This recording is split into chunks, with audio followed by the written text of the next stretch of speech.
You know, most of us think our golf round starts with that very first swing. But what if I told you that by the time you even step up to the tee, the real groundwork for your performance, well, it's already been laid. Today, we're going to break down how to completely transform your pre-round routine from just a simple warm-up into a powerful, deliberate process for architecting your best possible performance. So let me just ask you this straight up. Where does your golf round really begin? Is it on the range, maybe the putting green, or is it on that first tee box? Just take a second and think about your own routine.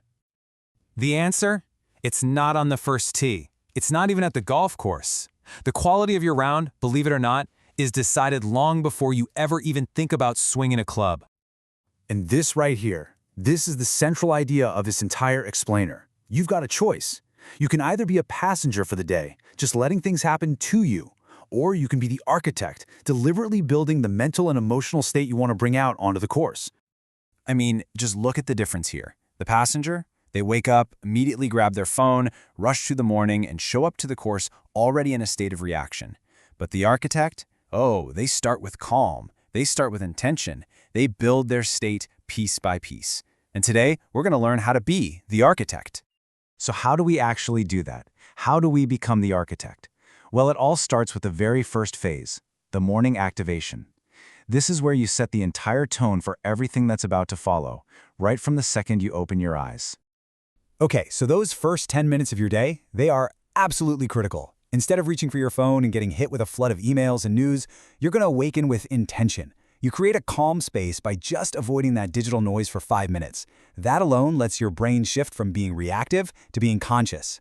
From there, we'll use a very specific breathing technique and a quick mental picture to start priming your mind for success. And here's that technique. This 4-4-6-2 pattern, it's more than just simple relaxation, it's a physiological tool. See that longer exhale? That's the key. It literally activates what's called your parasympathetic nervous system, which is basically your body's built-in calm and focused system. It's the exact same state elite performers tap into when they're under pressure. And the best part? You don't have to do this for a long time. The key is just doing it. Just repeat this little breathing cycle 4 to 6 times. Seriously, that's all it takes to really regulate your emotional state and set a calm, solid baseline for the rest of your day. So, what's the big takeaway here? It's this. Your morning isn't just about getting ready to leave the house. It's about consciously deciding who you want to be today. You are setting your own mental and emotional foundation before the outside world has any chance to mess with it. All right, so you've set the tone at home. Now let's talk about the drive to the course. I want you to start thinking of your car as more than just transportation. Think of it as a transition zone, a bridge that takes you from your everyday mind into your performance mind. During this drive, every little choice you make matters. The music you listen to, it should be creating a feeling of calm confidence, not getting you all hyped up and stressed. You can use mental priming, just repeating phrases that reinforce the right mindset. And hey, every red light, that's an opportunity. It's a built-in trigger to take 3 deep breaths and bring you right back into that performance zone. And that's the whole point, right? It's an active process. You're using the car ride to intentionally lower the noise of daily life while at the same time raising your focused attention on the game ahead. Okay, so you've pulled into the parking lot, but the prep work continues before you even dream of touching a club. This next phase is all about grounding yourself both physically and mentally in this new environment.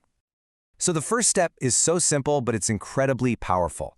Get there early. The number one enemy of a clear mind is feeling rushed. Giving yourself that extra time creates the space you need for some dynamic stretching, a short mind activation walk to just connect with the course, and time to choose a really important mental tool for the day. And that tool is your reset word. It's just a single, powerful word that you choose beforehand, something like smooth or target. And its whole purpose is to be a mental anchor. So when the pressure starts to build or your mind starts to wander out on the course, that one word brings you right back to your process, instantly. And this gets to such a critical point. Your inner tempo, that mental, emotional rhythm you have going on, it directly impacts your physical swing.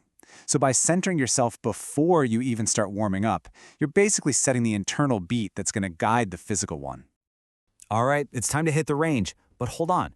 We need to completely rethink what the warm-up is actually for. It is not the time to try and fix your swing. It's about building trust, it's about finding your tempo, and it's about training your mind for what's about to happen on the course. So a really effective way to do this is to split your time 50-50.